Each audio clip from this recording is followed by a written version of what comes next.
Vamos lá, né? Podemos começar, né, turma? Vamos lá? Amigos do Cartola, boa noite. Pontualmente na ilha de Upão-Açu, são exatamente 00:15. Está no ar mais um Amigos do Cartola, edição especial após o clássico 2 milhões, Vasco e Flamengo. Meus amigos, a gente viu hoje uma euforia, principalmente por conta dos flamenguistas, não é? Que encheram as caixas de mensagem dos seus Twitters, Instagrams, Facebook, com as brincadeiras que todos gostam, que são as brincadeiras esportivas, né? Que brincando aí com o adversário. Mas trazendo para uma análise mais específica do que foi o jogo, não é motivo de comemoração para nenhum flamenguista.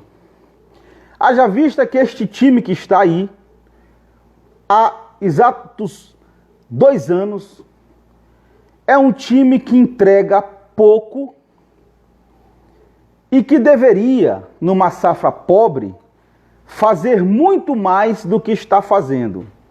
Associado também às últimas ações da gestão de demissão de técnico e trazendo técnicos de forma equivocada, que fez esse time do Flamengo, esse belo time do Flamengo, diga-se de passagem, oscilar no Campeonato Brasileiro. O jogo de hoje, meus amigos, foi um jogo que mostrou que o Flamengo deveria entregar mais do que 2 bolas paradas, que foi justamente os 2 gols que saíram. Um por falha extremamente imatura de Léo Matos e a outra de uma jogada parada de escanteio, onde teve a oportunidade aí Bruno Henrique de chegar e cabecear de um time limitado como o Clube de Regatas Vasco da Gama. O que eu quero trazer para vocês também, que mesmo com essa deficiência apresentada pelo Vasco há anos no seu elenco, o Flamengo não mostrou um futebol para ser campeão brasileiro. Contou mais com a falha do adversário do que com suas próprias pernas, com sua própria avaliação e armação de jogo. Vejam vocês que o Vasco entrou hoje com o esquema 4-1-4-1. Errado esse esquema, eu vou já explicar por quê. E o Flamengo entrou com o famoso esquema Jorge de Jesus. André, mas o técnico é Rogério Ceni, sabemos disso. Porém, quando o Rogério Ceni chega no Flamengo e o Flamengo começa a treinar com a cara de Rogério, com as propostas de Rogério Ceni, o Flamengo tem uma queda. O que é que Rogério fez? Rogério simplesmente ouviu a torcida e ouviu os bastidores do clube. O Flamengo está armado conforme foi deixado por Jorge Jesus. Isso não é bom. Porque um time que não consegue jogar alternando o seu esquema tático, ele vira um time previsível. E o Flamengo hoje é um time previsível. O jogo de hoje mostrou que mais do que a vitória do Flamengo, foi uma vitória esforçada e por falha do adversário. Porque sabemos que o time do Vasco, com este elenco que está aí, com apenas 2 jogadores só no elenco, não tem forças para derrotar este milionário e este belo time do Flamengo, que não é à toa que está aí brigando pelo título brasileiro com toda a sua previsibilidade, né? Previsibilidade. Então, meus amigos, vejam que na falha de Léo Matos, isso é uma falha de treinamento. Porque você não pode jamais marcar um jogador pelas costas ainda mais dentro daquela linha, da pequena área, próximo do gol, e não ter avaliação de todo o contexto do que está acontecendo. Uma bola perdida, uma bola que o goleiro estava no lance e uma bola que não ia ser gol. E você tem um zagueiro precipitado e que comete uma falha absurda. Como é que se empurra um atacante que já estava batido? E pior, todo mundo sabe que hoje tem o recurso audiovisual. E aí, Léo Matos me empurra Bruno Henrique num jogo que já estava difícil, um jogo que até a metade do primeiro tempo truncado, e Léo Matos consegue me fazer a proeza de cometer um pênalti infantil em um momento que não era para acontecer. Luxemburgo também errou. O professor, ele cometeu uma falha que acreditamos que também contribuiu para a derrota. Qual foi a falha? O professor Luxa entrou com um time armado, inovando o esquema que ele tinha adotado no ano passado com esse mesmo time aí do Flamengo. Veja que o Flamengo entrou com 4-4-2. O Vasco também naquela proposta tinha entrado com 4-4-2, alternando por 4-3-3, quando o Pikachu ele entrava ali para fazer o trabalho juntamente com o Marrone, ano passado. Hoje não. Hoje o professor Luxa quis inovar porque o técnico era Rogério Ceni. Porém, Luxa esqueceu que Rogério Ceni há muito não coloca o seu esquema em jogo, e sim apenas repete a escalação do Flamengo de 2019. É isso. Rogério Ceni não está fazendo nada demais no Flamengo, a não ser colocar os jogadores para jogar bola. Porque eu já disse para vocês que esse time do Flamengo aí, ele não precisa de treinador. É o melhor time do Brasil. Tem um elenco fortíssimo. E hoje, novamente, 2 jogadores foram responsáveis para garantir a vitória do Flamengo. Gerson, com problema no tornozelo, e Diego. Quem viu Diego jogar, percebeu que todas as vezes que ele pegava a bola, o Flamengo tinha uma ligação rápida com o ataque.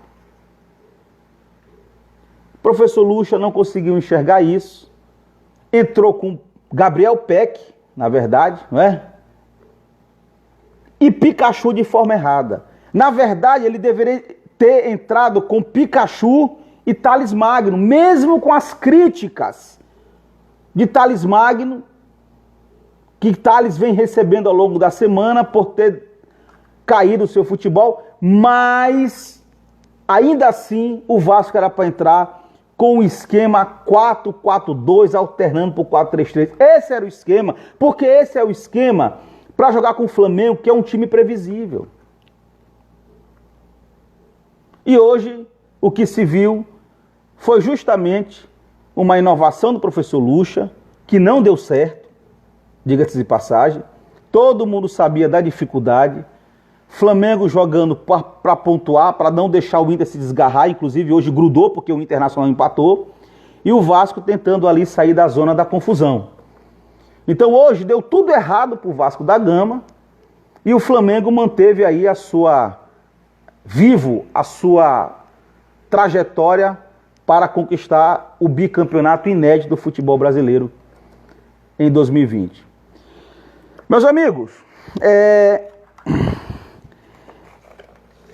falando dessa disputa do Campeonato Brasileiro entre Flamengo e Internacional, que agora parece que está mais evidente que apenas 2 times estão brigando pelo título, com o Atlético correndo por fora, Fluminense e São Paulo não tem mais chance. Não acreditamos que Fluminense e São Paulo possam estar chegando, inclusive o Fluminense tem uma arrancada muito boa aí, mas a gente acredita que o Fluminense não chega nem o São Paulo. Então está mais para Flamengo e Internacional. E nós estamos enxergando aí um déjà vu 87-92. 1987, vocês se lembram que era da Copa União, né? Módulo amarelo e módulo verde. E 92 teve aquela famosa fase de grupos. O que é que isso tem a ver com os pontos corridos de 2020? Novamente, 3 protagonistas, Vasco, Flamengo e Internacional. Vejam que em 92, o Vasco, nas últimas rodadas, teve o adversário como o São Paulo, aplicando aquela goleada histórica de 7-1 em São Januário, em cima do São Paulo. Mas aquela goleada que o Vasco aplicou no São Paulo credenciou o Flamengo a disputar o título brasileiro, acabando levantando o caneco aí contra o Botafogo em 92. Novamente, nós temos, diante de um cenário desse, Vasco e também agora o Internacional. Por quê? Porque em 87, Flamengo e Internacional disputaram a final do módulo verde, onde tivemos o Flamengo vitorioso naquele momento e iria disputar o título brasileiro com o campeão do módulo amarelo, que era o Sport Clube do Recife. E o Flamengo, todo mundo já sabe, não entrou em campo, perdeu para o WO e o Sport se sagrou campeão brasileiro. Algumas semelhanças existem, sim. Por quê? Porque o Vasco vai jogar com o Internacional na antepenúltima rodada, tá? Tendo que ganhar. O Vasco ganhando o Internacional coloca o Flamengo na parada. O Flamengo pode até ultrapassar o Internacional. E na penúltima rodada teremos Internacional e Flamengo. Ou seja, 92 se repetindo, só que agora é Vasco com o Internacional, porque se o Vasco ganha o Internacional, credencia o Flamengo. E aí o Flamengo e o Internacional fazem jogo de decisão tal como 87. Então vejam que 87 e 92 se repetindo. Mas há de lembrar que o Internacional de Porto Alegre está jogando padronizado, é um time constante, é um time que não oscila há mais de 10 rodadas e tem aí o grande Abel Braga como iluminado e dando a volta por cima, mostrando que é um grande treinador, um grande estrategista. Meus amigos, o jogo de hoje tem muito vascaíno dizendo assim.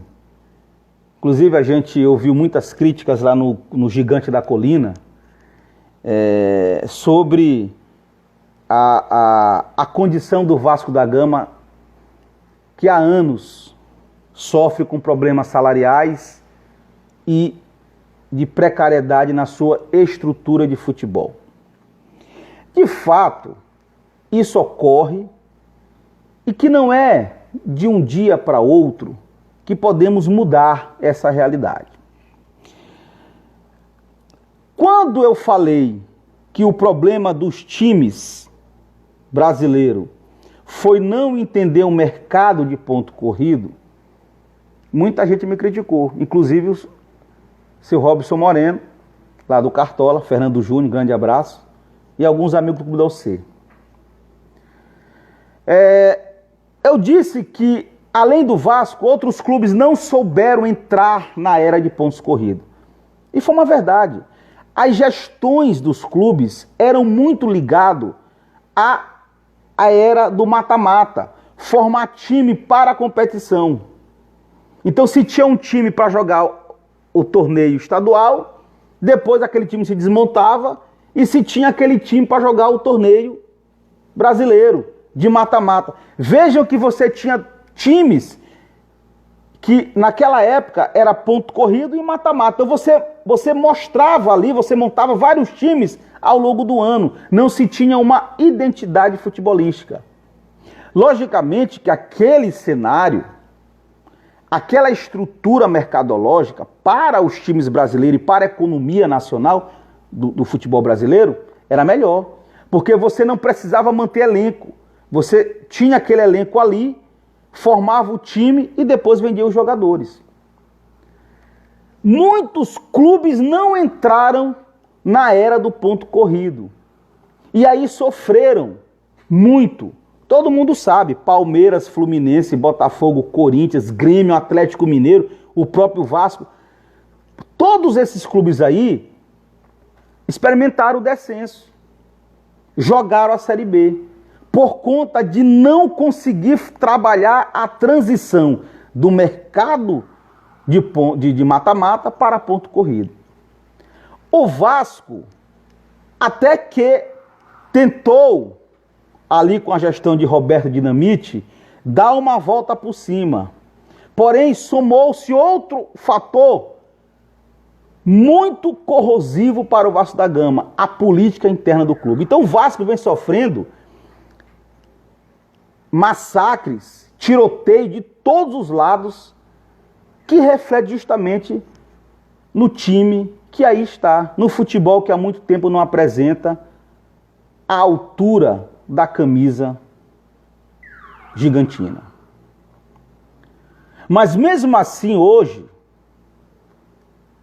esses jogadores que estão aí honraram a camisa, com toda a limitação.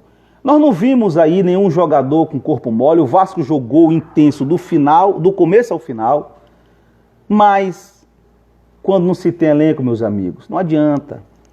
O time do Vasco pode entrar em campo com o Flamengo 10 vezes. A gente arrisca dizer que vai perder 9 e empatar 1. Não tem elenco. Não tem talento. O Vasco precisa urgentemente repaginar o seu time. Porque técnico não faz milagre. Assim como o Rogério Ceni não fez nada demais a não ser botar o time para jogar. E mesmo assim o Vasco criou algumas jogadas de perigo, mas na última bola, naquele último passe, faltou o talento. E aí, o que se espera do Clube de Regatas Vasco da Gama é que nesses 4 últimos jogos, o Vasco consiga 4 pontos.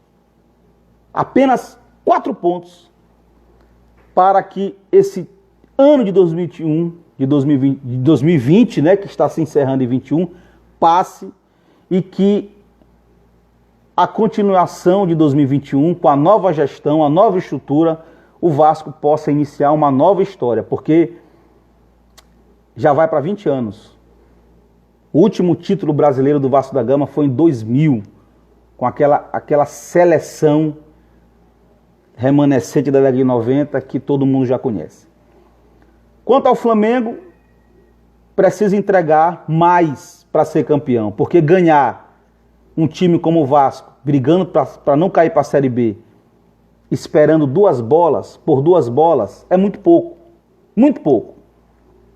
Mas que está de parabéns, uma equipe estruturada, uma equipe com talentos individuais, e que na verdade, mais do que na falha também, o Flamengo está ganhando pelos talentos individuais que tem. Eu já falei aqui muito, tá? Que Everton Ribeiro, para mim, é o atual camisa 10 da seleção brasileira, não pode ficar sem jogar na seleção brasileira. Esse garoto Gerson aí, fundamental também. Então o Flamengo hoje tem um elenco invejável, um elenco de tirar o chapéu, mas que precisa entregar mais. Tá certo, meus amigos? Esse foi o nosso editorial especial do jogo, né, do Clássico dos Milhões. Vasco e Flamengo parou de novo a Ilha de São Luís, em plena pandemia, os bares cheios, as torcidas presentes, porque Vasco e Flamengo sempre é um jogo à parte. Passa anos e anos, um pode estar por cima, outro por baixo, os dois podem estar num momento bom, os dois também podem estar em momento ruim, mas Vasco e Flamengo é sempre um jogo diferente, é o maior clássico do futebol brasileiro. Vamos em frente, fiquem com Deus e que domingo a gente está aqui novamente ao vivo no Instagram fazendo o editorial da rodada do Campeonato Brasileiro. O final vai ser emocionante, podemos sim ter uma final estilo mata-mata na 37ª rodada entre Flamengo e Internacional. Grande abraço, boa noite, fique com Deus.